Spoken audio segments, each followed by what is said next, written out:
네, 우리 함께 오늘도 에베소서의 말씀을 함께 살펴보고자 합니다. 에베소서 말씀은 우리가 봉독한 대로 4장 25절부터 5장 2절까지의 말씀을 함께 나누려고 합니다. 앞서 에베소서를 계속해서 살펴나가는 중에 우리는 이 에베소서가 전반부와 후반부로 나누어진다라는 것을 함께 나누었죠. 전반부는 어떤 내용이었습니까? 1에서 3장까지의 내용에 해당하는데 에베소 교회 성도들을 향하여 복음과 구원의 내용을 상기시켜 줍니다. 그리고 그들이 함께 나아가고 있는 이 교회가 어떤 교회로 세워져 가며 그 교회가 무엇을 향해서 나아가야 할지를 보여주는 본문이 전반부에 해당하는 본문이라고 할 수 있습니다. 그렇다면 지금 우리가 살펴보고 있는 이 4장부터는 특별히 성도가 구체적이고 실제적으로 어떻게 살아내야 할지를 기록하고 있는 본문이라고 할 수 있습니다. 우리가 봉독해서 알겠지만 오늘 본문이 특별히 조금 구체적인 내용들이 나타나는 본문이라고 할 수 있습니다. 그렇다면 먼저 앞선 본문 4장의 내용들이 기억나십니까? 4장 1절부터 24절까지의 내용들이 기억나십니까? 성령이 하나 되게 하시는 것을 우리는 기억하여 하나 되는 교회를 세워가며 장성한 성도의 분량까지 자라나야 된다는 것을 우리가 초두에 나누었고, 지난주에는 어떤 말씀을 나누었습니까? 특별히 두 단어에 주목했는데 옛 사람과 새 사람이라는 단어에 주목했습니다. 그리고 우리가 새 사람이 되는 과정 중에 하나님이 성령이 우리를 새롭게 하시는데 그 새롭게 하심은 단회적인 어떤 사건이 아니라 매 순간 우리에게 나타나는 사건이다. 그것이 우리에게 지속적으로 나타나서 우리가 날이 갈수록 새로워지는 사람, 그런 사람이 되어간다. 그것이 성도다라는 것으로 함께 나누었습니다. 그렇다면 우리가 오늘 함께 살펴볼 본문에는 어떤 본문이 기록되어 있냐 하면 특별히 우리가 새 사람이 되어서 이 새 사람의 삶의 모습이 어떤 모습인지를 가르쳐주는 본문이라고 우리가 생각할 수 있습니다. 그래서 우리가 이러한 부분들을 기억하면서 우리가 말씀을 들으며 나아갈 때 우리가 새 사람의 삶을 우리의 삶 속에서 녹여내는, 살아내는 그러한 성도가 되길 원한다 라는 그런 마음으로 함께 말씀을 들었으면 좋겠습니다. 봉독한 말씀은 우리가 4장 25절부터 5장 2절까지의 말씀입니다. 25절은 그런즉이라는 단어로 시작합니다. 접속사죠. 그렇다면 바로 앞 9절 24절에 어떤 내용이 기록되어 있습니까? 24절에는 하나님을 따라 의와 진리의 거룩함으로 지으심을 받은 새 사람을 입으라 라고 나와 있습니다. 하나님을 따라라고 했을 때 우리가 어떤 말을 나누었습니까? 우리가 창세기에 나오는 하나님의 형상을 따라 의와 진리의 거룩함으로 라는 의미로 볼 수 있다고 함께 나누었죠. 그러하여서 우리가 지으심을 받은 새 사람을 입어야 한다라는 말씀을 나누었습니다. 그래서 이 새 사람을 입으라 그런즉으로 이어지고 있는 겁니다. 그러니까 새 사람의 삶이 어떤 삶인지를 가르쳐주고 있는 본문인 거죠. 그래서 25절은 그 삶을 먼저 어떻게 이야기하냐면 거짓을 버리고 각각 그 이웃과 더불어 참된 것을 말하라 라고 이야기를 합니다. 거짓을 벗는 것은 간단히 이야기하면 새 사람을 입는 일입니다. 우리가 도모해야 할 일이 무엇인지를 말하는데 거짓을 버리고 참된 것을 말하라 라고 이야기하는 거죠. 참된 것은 무엇입니까? 참된 것이라는 이야기를 우리가 조금 더 직역해보면 진리, 진실로 생각할 수 있습니다. 그러니 거짓을 버리고 진리를 말해야 한다는 겁니다. 진실을 말해야 한다라고 이야기를 하고 있습니다. 이것은 왜 진리와 진실을 이야기해야 합니까? 교회 가운데서 왜 그런 일을 해야 하느냐 하면 특별히 이 교회가 지체되었기 때문입니다. 교회가 하나 되었기 때문인 거죠. 여기에 나오는 25절에 나오는 거짓을 버리고 각각 그 이웃과 라고 이야기합니다. 이웃은 누구일까요?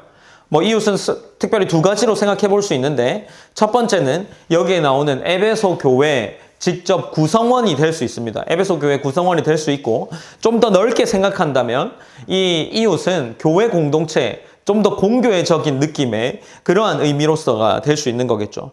그렇다면 우리 25절에서 거짓을 버리고 진리를 말해야 하는 이웃은 우리가 서로 지체가 됨이기 때문입니다. 지체는 무엇입니까? 앞선 에베소서의 문맥에서 지체는 교회로서의 단어를 의미하는 거죠. 그렇다면 우리가 진리를 말하지 않고 거짓을 말하면 이 교회에 분열이 생긴다라는 겁니다. 바울은 특별한 것을 요구할 것 같지만 그 새 사람을 입은 삶은 특별한 것을 요구하지 않습니다. 거짓을 버리고 참된 것을 말하라 라고 이야기를 합니다. 이 바울이 이야기할 때 거짓의 결과로 나타나는 것은 불신이고 이 불신이 나타내는 것은 분열이기 때문이겠죠. 불신이 분열을 만들어냅니다. 그래서 이 거짓을 하지 않아야 하는 것은 우리가 서로 신뢰해야 하는 존재이기 때문입니다. 우리가 신뢰하지 못하면 교회의 지체됨, 한 몸으로서의 이 온전한 교회의 모습은 생각할 수 없기 때문이겠죠. 계속해서 26절에서는 거짓에 이어서 새 사람이 살아내야 하는 삶에 대해서 이야기하는데 26절은 이렇게 기록합니다.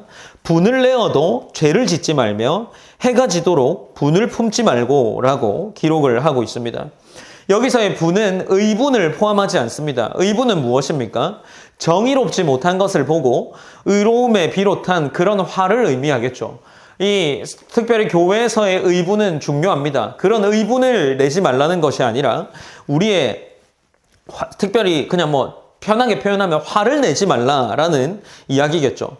여기서 말하는 이 화는 우리의 뜻이 꺾이거나 다른 사람의 방해로 이런 우리의 감정적인 대응을 이야기하는 겁니다. 실제로 분이라는 단어의 헬라어는 포이로르기모스라는 헬라어인데 이 단어의 의미가 몹시 성이 난 상태를 의미한다고 합니다.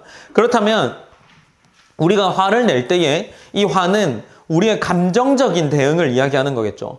바울이 기록한 또 다른 서신에도 화와 관련된 본문이 등장하는데 우리가 한번 함께 읽어봤으면 좋겠습니다. 야고보서 1장 20절 말씀입니다. 야고보서 1장 20절 말씀입니다.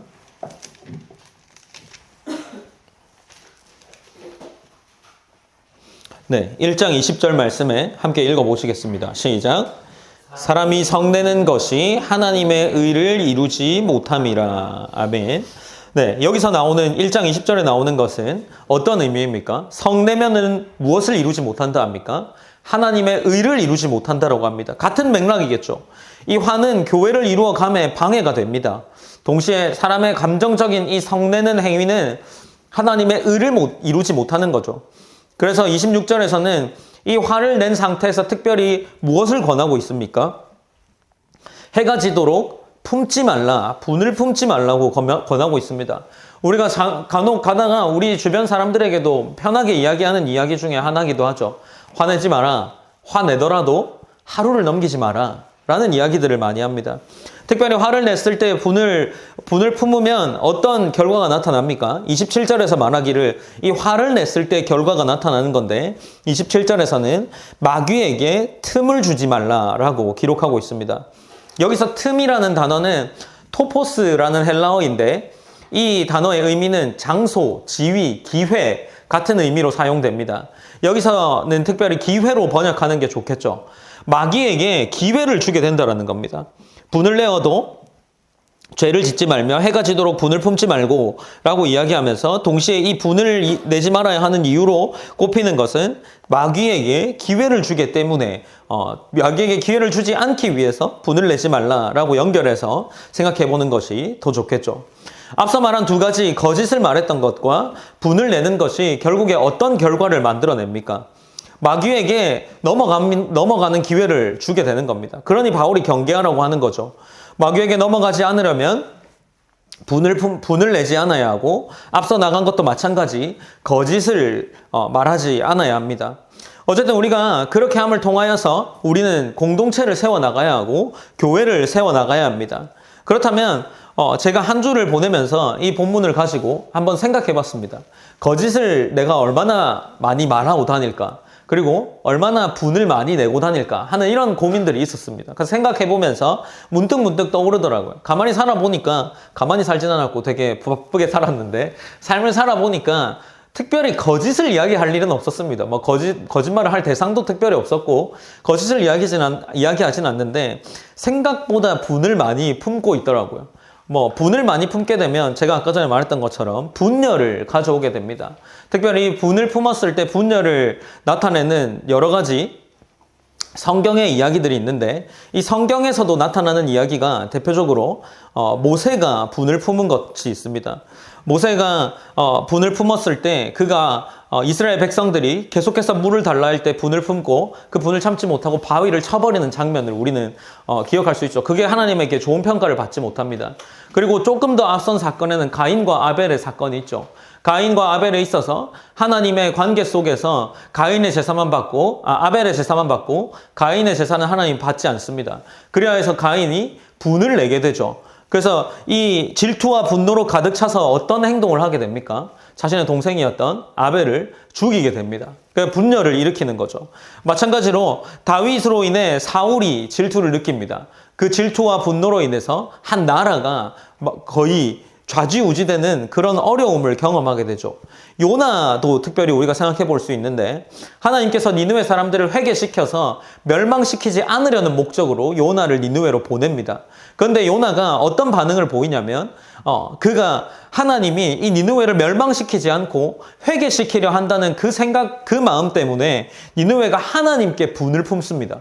그러니까 하나님께 화를 내면서 어떻게 이 이스라엘의 백성인 괴롭힌 이 나라가 망하지 않을 수 있냐라고 생각하면서 그렇게 하나님과의 이 관계를 깨트리고 사람과의 관계도 깨트리면서 그런 모습을 보여줍니다.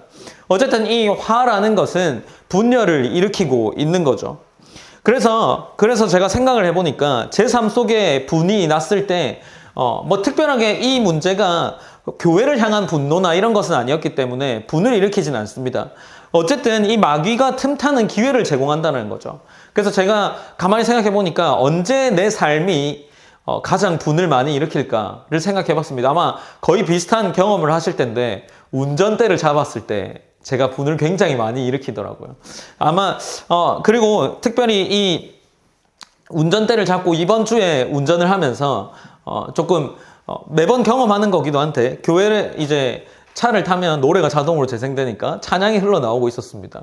그래서 운전을 하면서 가는데 운전을 잘 하다가 누가 확 끼어서 막 여러 표현들이 머릿속에 동시에 생각남과 동시에 그때 흘러나왔던 가사가, 이 세상 행복과 바꿀 수 없네 유혹과 핍박이 몰려와도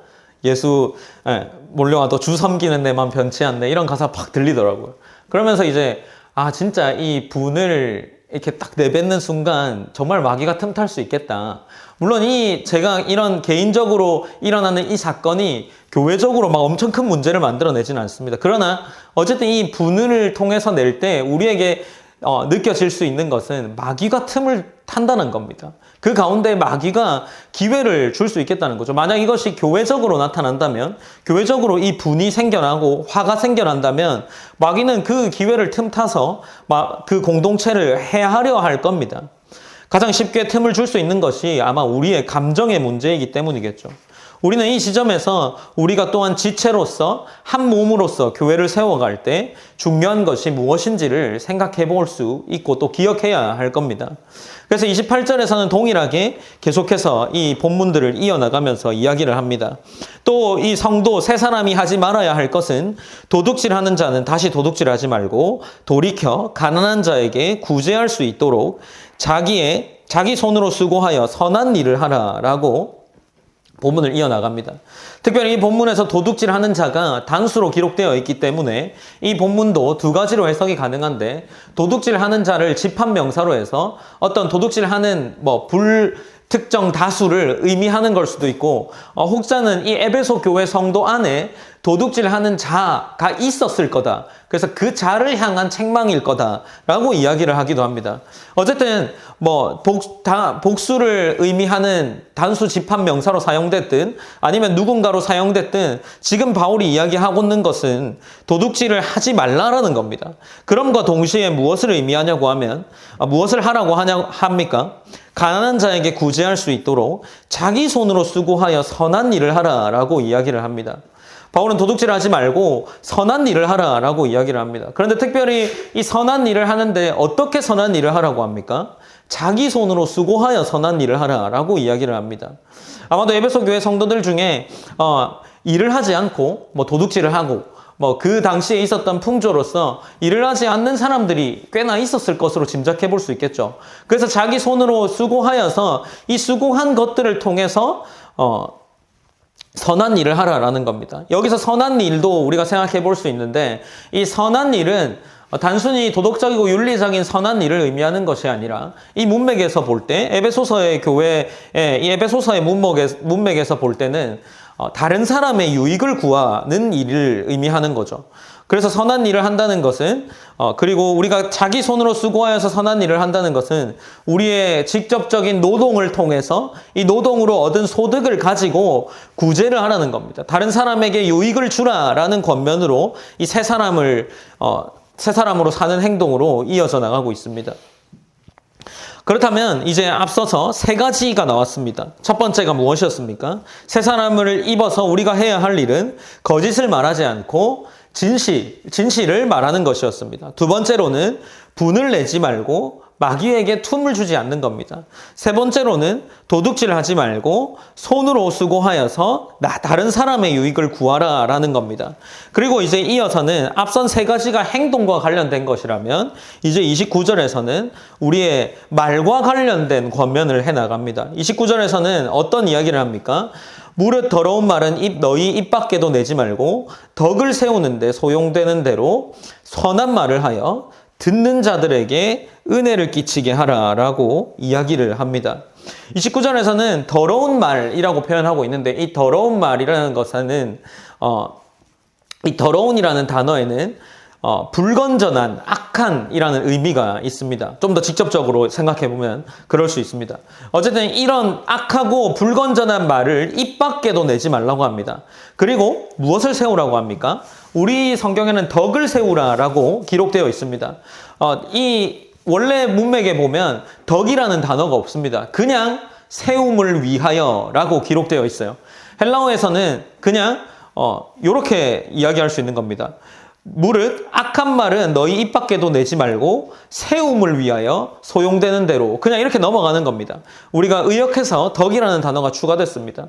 그래서 번역본마다 약간 차이도 있는데 우리가 잘 아는 이 킹 제임스 버전 영어 성경에도 이 부분을 해석하면서 번역하면서 뭐라고 했냐면 악한 말은 입 밖에 내지 않는데 어떤 거를 세워야 하냐면 여기서는 개인적인 덕을 세워야 한다라고 이야기하는 문맥으로 번역을 했습니다. 그리고 우리가 잘 아는 NIV 성경에서는 공동체적인 덕을 세워야 한다라고 또 의역을 했습니다. 그렇다면 헬라어에서 원래 말하고자 하는 세움을 위하여라는 단어는 어떤 의미로 사용되었냐고 하는지를 생각해 봐야겠죠. 우리가 이 29절에서 덕을 세우기 위하여라고 하는 이 덕을 세우는 데라는 이 표현을 생각해 볼 때 정확하게 생각해 보기 위하면 세움을 위하여라는 이 헬라어가 언제 어떤 용례로 사용되었는지를 살펴볼 수 있겠죠. 문맥에 따라 나타나는 그대로입니다. 이 세움을 위하여라는 이 헬라어 단어는 교회와 관련돼서 사용되었습니다. 그렇다면 우리가 이 무릇 더러운 말을 입 밖에도 내지 말고 무엇을 세우는데 소용되는 대로겠습니까? 교회를 세우는데 라고 우리가 생각하는 것이 좋겠죠. 그렇다면 교회를 세우기 위해서 우리는 악한 말, 불건전한 말을 입 밖에도 내지 않아야 되는 겁니다. 그리하여서 듣는 자들에게 은혜를 끼치라는 거죠. 마찬가지의 맥락입니다. 공동체에 영적 유익을 주어야 하는 거죠. 그래서 우리가 이 계속되는 문맥으로 살펴볼 수 있는 겁니다. 30절도 동일한 의미로 가져가는데 하나님의 성령을 근심하게 하지 말라. 그 안에서 너희가 구원의 날까지 인치심을 받았느니라 라고 이야기합니다. 앞선 우리가 하지 말아야 하는 행동이 무엇이었습니까? 다시 한번 정리하면 거짓을 버리는 겁니다. 그리고 분을 내지 않는 겁니다. 마귀에게 틈을 주지 않는 겁니다. 그리고 도둑질하지 않는 것이고 악한 말을 입 밖에도 내지 않는 것입니다. 이러한 일들을 하게 되면 어떤 결과가 나타나냐 하면 30절에서는 하나님의 성령을 근심하게 하지 말라라고 이야기를 합니다. 우리가 이런 새 사람을 입은 상태에서 다른 거룩하지 못한, 구별되지 못한 행동을 하게 되면 하나님의 성령을 근심하게 하는 거죠. 하나님의 성령을 근심하게 한다 할 때 이 근심하게 한다를 조금 더 우리말로 표현해 보면 괴롭게 한다라는 의미입니다. 그렇다면 하나님의 성령을 괴롭게 하지 마라. 왜냐하면 그 안에서 너희가 구원의 날까지 인치심을 받았기 때문이다 라는 이야기로 우리가 나아갈 수 있겠죠. 성령의 인치심이라는 단어가 우리 에베소서에서도 동일하게 등장하는데 에베소서 1장 13절 한번 보시겠습니까? 에베소서 1장 13절.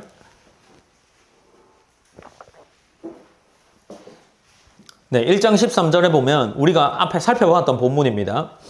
그 안에서 너희도 진리의 말씀, 곧 너희의 구원의 복음을 듣고 그 안에서 또한 믿어 약속의 성령으로 인치심을 받았으니 라고 기록합니다. 이 말이 어떤 의미였습니까? 제가 특별히 설명할 때 보증금이랑 관련해서 설명했었습니다. 우리가 어딘가에 들어갈 때 이 보증을 위해서 우리가 먼저 거기에 가겠다라는 것을 확실하게 보증하기 위해서 보증금을 지불을 하는 거죠. 근데 우리가 하나님 나라에 들어가는데 이 보증금을 우리가 지불한 것이 아니라 성령께서 이미 지불했다라는 겁니다. 그러니 우리의 삶이 어떠하겠습니까? 우리가 이미 하나님 나라에 들어갈 것이 확실하게 보증되었기 때문에 우리는 하나님의 나라의 삶을 이 땅에서 조금이나마 경험하며 살아갈 수 있다라는 말씀을 우리가 함께 나누었죠.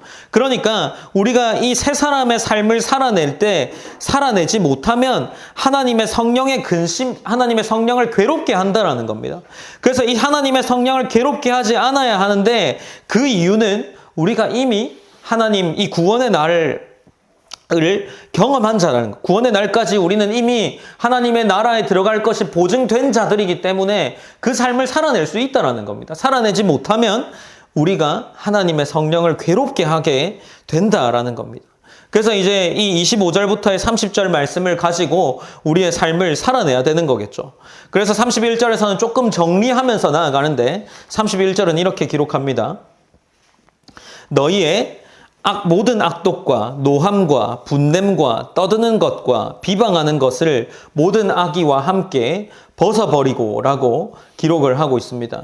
특별히 31절에는 여러 가지가 나옵니다. 악독과 노함과 분냄과 떠드는 것과 비방하는 것을 이야기하고 그 이후에 모든 악의는 앞에 걸 다 포함하는 거라고 생각하시면 됩니다.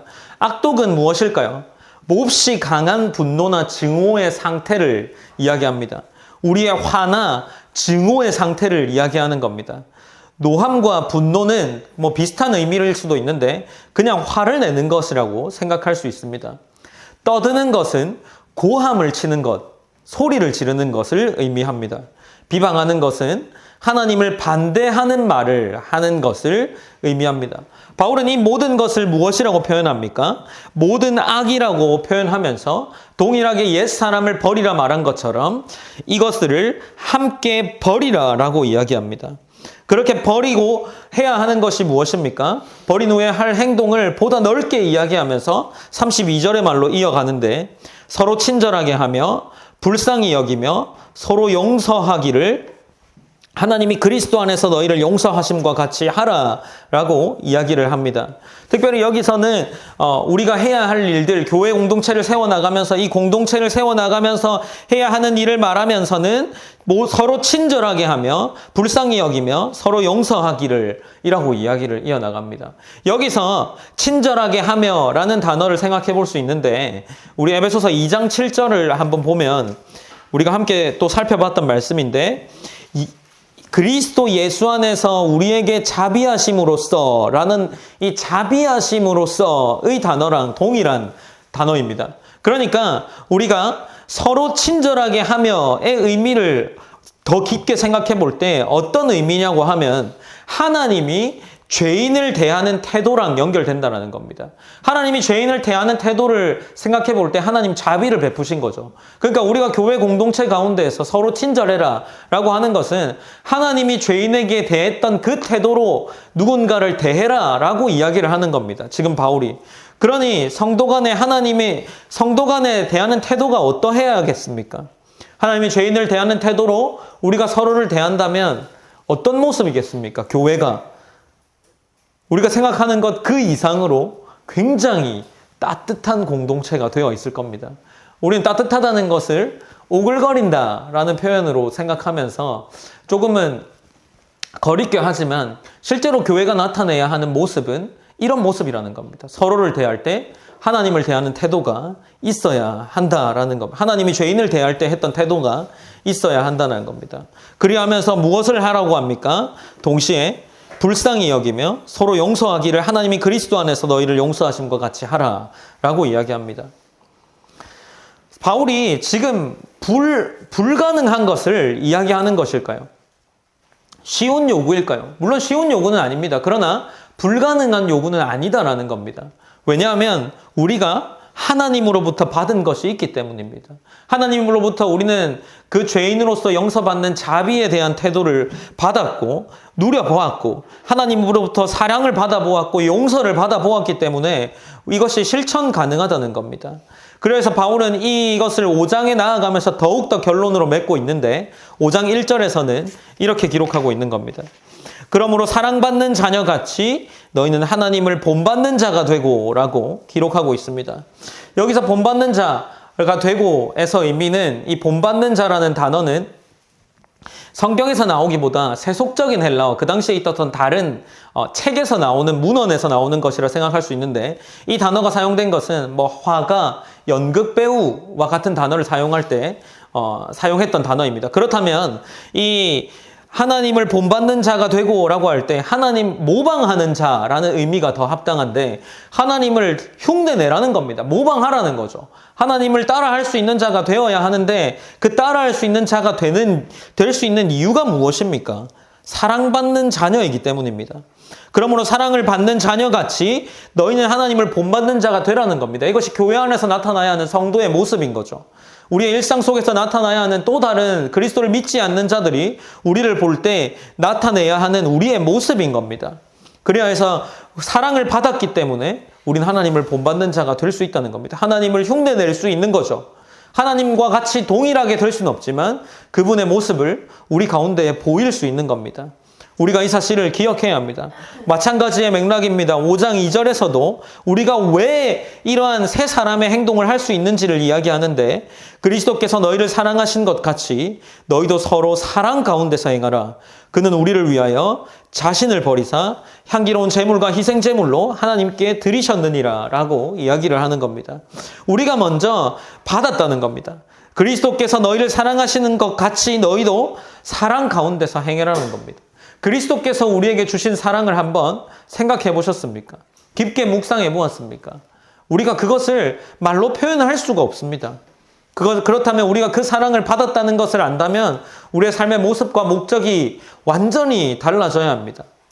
바울은 이렇게 말하고 있습니다. 우리가 사랑받았기 때문에 세 사람의 모든 삶을 실천할 수 있다고 말이죠. 분을 내지 않아야 합니다. 마귀에게 틈을 주지 않아야 하는 거죠. 우린 진리를 말해야 합니다. 분열시키지 않아야 합니다. 행동을 하는 것이 아니라 도둑질하는 행동을 하는 것이 아니라 자기 손으로 수고하여서 다른 사람의 유익을 위해 구제해야 합니다. 여러분은 무릇 이 더러운 악한 불경건한 그런 말을 입 밖에도 내지 않고 은혜로운 말로 성도에게 유익을 줘야 합니다. 우리는 이러한 행동을 통해서 성령을 괴롭게 하지 않아야 합니다. 왜냐하면 우리에게 성령이 이미 하나님 나라의 삶을 보증해 주셨고 그 하나님 나라의 삶을 보증함으로 말미암아 우리는 이 땅에서 하나님 나라의 삶을 살아낼 수 있기 때문이겠죠. 그리스도께서 우리에게 교회를 세우기 위해서 이러한 행동을 하라 말씀하십니다. 이러한 행동을 하는 것이 정말로 쉽지 않습니다. 그러나 우리가 이 교회 속에서 보여주어야 하는 것은 하나님의 각종 지혜임을 나타내야 한다는 것을, 그것을 보여줘야 한다는 것을 우리가 기억해야 합니다. 제가 이번 주를 지내면서 한 책을 읽게 됐는데 그 책의 제목이 다른 게임을 하는 사람들이라는 제목이었습니다. 그래서 혹시 게임 체인저라는 단어를 아십니까? 게임 체인저. 이 표현을 아십니까? 게임 체인저가 뭐냐면 만약에 축구 경기를 하는데 3대 0으로 지고 있었습니다. 근데 이제 지고 있는 팀에서 한 선수를 바꾸었습니다. 근데 그 선수가 들어와서 4골을 넣은 거죠. 그래서 4대 3이 됩니다. 우리는 그 역할을 했던 그 선수를 게임 체인저라고 부르는데 이것이 단순히 스포츠에서만 사용되는 것이 아니라 시장에서의 흐름을 바꾼 서비스, 제품, 이런 것도 게임 체인저라고 사용합니다. 그런데 이 세상 속에서 게임 체인저가 되시는 분이 한 분 있는데 그분이 예수님이라는 겁니다. 이 예수님이 세상의 판도를 바꾸었다라는 걸 세상 사람도 인정한다고 이야기를 하면서 그 저자가 무엇이라고 하면, 그 근거를 무엇이라고 하냐면 AD와 BC로 나누는 기준이 예수님이라는 겁니다. 예수님이 이 땅에 오셔서 게임 체인저가 되셨습니다. 세상의 판도와 역사를 바꾸셨는데 성도는 그 게임 체인저를 믿고 따르는 사람이기 때문에 전혀 다른 삶을 살아내야 한다라는 겁니다. 그러면서 우리에게 이 성도가 이 땅을 사는 삶을 무엇으로 비유를 해주는데 어떤 비유를 하냐면 이 세상이 축구장입니다. 80억 명이 축구장에서 축구를 하는데 게임 체인저를 믿고 이제 다른 게임을 하게 된 사람들이 있다는 겁니다. 축구장에서 야구 경기를 해야 되는 입장인 사람이 있다는 겁니다. 그 사람들이 그리스도인이다라고 비유를 들어서 이야기합니다. 그러니 어떻겠습니까? 이상하겠죠. 삶이 고단합니다. 다른 사람의 눈치를 보겠죠. 어쩌면 적당한 선에서 이제 야구 경기 그만하고 축구 경기장이니까 축구를 해야 되는 입장인 겁니다. 유혹이 있을 겁니다. 부적응자로 보일 겁니다. 그런데 그리스도인들이 그런 모습이라는 겁니다. 완전히 다른 삶을 살아야 된다는 겁니다. 왜냐하면 우리의 시선이 이 땅에 있지 않다라는 거죠. 교회를 세워나갈 때에 이 땅의 기준으로 세워나간다면 어떻겠습니까? 왜 교회에 문제가 일어날까요? 왜 재정적인 문제가 있고 왜 여러 교회들이 분열이 일어나겠습니까? 세상의 가치가 교회에 들어왔기 때문입니다. 세상의 방법으로 교회를 세워나갈 수는 없습니다. 하나님을 사랑하라는 그 법칙을 따라서 산다는 것은 마치 축구장에서 22명의 선수들이 뛰고 있는데 그 중에 한 4명 정도가 지금 야구를 하고 있는 겁니다. 그런 삶을 사는 것이 이제 그리스도가 이 땅을 살아낸다는 거죠. 살아내는 모습이라는 겁니다. 성도의 삶은 전혀 다른 삶입니다. 이전과 같은 모습으로 산다면 우리가 받고 누리고 알고 깨달은 이 복음의 사실이 아무 가치가 없다라는 거죠. 우리에게 만약 가치가 있다면 우리는 이 땅에서 이 땅이 축구장이라면 마치 야구장에서 경기를 하는 것처럼 살아내는 것이 그리스도의 복음이 의미가 있고 가치가 있다라고 여기는 그런 삶이라는 겁니다. 사랑하는 성도 여러분, 우리가 이 삶을 살아낼 때 반드시 기억해야 할 한 성경 구절이 있는데 히브리서 11장 6절입니다. 우리가 한 구절만 읽고 함께 기도했으면 좋겠습니다. 히브리서 11장 6절 말씀입니다.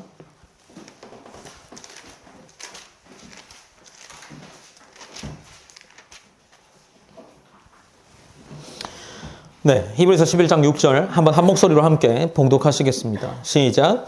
믿음이 없이는 하나님을 기쁘시게 하지 못하나니 하나님께 나아가는 자는 반드시 그가 계신 것과 또한 그가 자기를 찾는 자들에게 상 주시는 이심을 믿어야 할지니라. 아멘. 네, 세상 속에서 교회 속에서 우리가 정말 하나님의 가치관으로 살려면 이런 믿음이 있어야 된다는 겁니다. 히브리서 11장 6절에서는 이렇게 이야기합니다. 믿음이 없이는 하나님을 기쁘시게 하지 못하나니 하나님께 나아가는 자는 반드시 그가 계신 것과 또한 그가 자기를 찾는 자들에게 상 주시는 이심을 믿어야 할지니라. 우리가 축구 경기장에서 야구 경기장을 하는데 이 야구 경기를 잘하면 누가 상을 준다는 겁니다.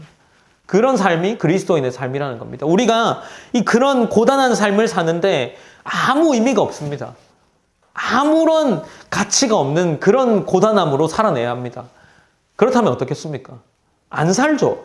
근데 우리가 믿음을 가지고 믿음을 가진 삶을 살아낸다는 것은 살아낼 수 있는 이유는 무엇입니까? 여기서 말하는 것처럼 누군가가 상을 준다는 겁니다. 하나님께서 그가 계신 것과 또한 그가 자기를 찾는 자에게 상 주시는 자이심을 믿어야 한다는 겁니다. 그 상이 어떤 건지는 우리는 알 수 없죠. 그러나 우리 가운데에 이미 주어진 상이라는 것은 우리는 하나님 나라에 속한 사람들이라는 겁니다. 하나님 나라의 복음을 믿고 하나님 나라를 따르는 자들이기 때문에 그렇게 살아갈 수 있는 겁니다. 우리 마땅히 살아낼 수 있는 삶이라는 제목으로 함께 말씀을 나누었습니다. 왜 이 제목을 붙였을까요? 우리가 거짓을 말하지 않는 삶을 사는 것이 쉽지 않을 겁니다. 아주 가벼운 거짓도 하지 않아야 한다면 그것이 쉽지 않습니다. 우리가 정말 화를 일절 내지 않는 삶을 산다면 아마 우리는 스트레스를 굉장히 많이 받게 될 겁니다. 그리고 우리가 앞서 말한 것처럼 도둑질하는 것을 보다 더 넓게 생각한다면 우리는 그 행동을 하지 않는 것이 어렵습니다. 그리고 우리가 자기 손으로 수고한 모든 것을 나의 유익이 아닌 다른 사람의 유익을 위해서 구제하는 것 또한 쉽지 않습니다. 우리의 삶에서 모든 악한 말, 불건전한 말을 일절하지 않는 것, 그것이 쉽겠습니까? 어렵죠. 그러나 우리가 하나님이 우리에게 상 주시는 자이심, 우리의 시선을 다른 데 두고 하나님 나라에 속한 백성으로 살아야 한다는 그 삶, 그리고 그것을 살아낼 때 우리가 그것을 충분히 살아낼 수 있는 가치가 우리 안에 있다는 것을 안다면 우리는 그 삶을 사는 것이 마땅히 살 수 있는 삶일 겁니다. 우리는 그것이 오늘 바울이 말하는 에베소서에서 말하는 하나님의 사랑을 받은 자이기 때문입니다. 5장 1절과 2절에서는 이렇게 이야기합니다. 그러므로 사랑을 받는 자녀같이 너희는 하나님을 본받는 자가 되라 합니다. 사랑을 받는 자녀같이라고 이야기합니다. 그리고 2절에서는 그리스도께서 너희를 사랑하신 것 같이라고 합니다. 우리가 먼저 받았다라는 거죠. 그리고 우리를 위하여 자신을 버리사 향기로운 제물과 희생 제물로 하나님께 드리셨느니라. 예수 그리스도께서 우리에게 행한 그 일을 보다 더 의미 있게, 보다 더 생명과 같이 느낀다면 우리는 이러한 삶을 마땅히 살아낼 겁니다. 그리고 하나님께서, 그리스도께서 이 모든 사역을 한 이유가 무엇이냐 하면 교회를 세우기 위함이라는 겁니다. 에베소서에서는 그렇게 교회를 이야기하고 있는 겁니다. 우리는 지금 교회를 세워가는 중에 있습니다. 우리의 교회가 세워질 때에 우리 교회 속에서 나타내는 모습이 오늘 25절부터의 31절까지 나타나는 이러한 모습이어야 합니다. 우리가 함께 기도하면서 나아가길 원하는데 우리가 거룩한 모습, 우리가 남들과 세상과 다른 가치와 세상과 다른 모습으로 살아낼 수 있어야 한다는 겁니다. 에베소서에서는 그런 삶이 새 사람의 삶이다라고 이야기합니다. 우리가 함께 그 사랑 함께 찬양하면서 나아가기를 원합니다.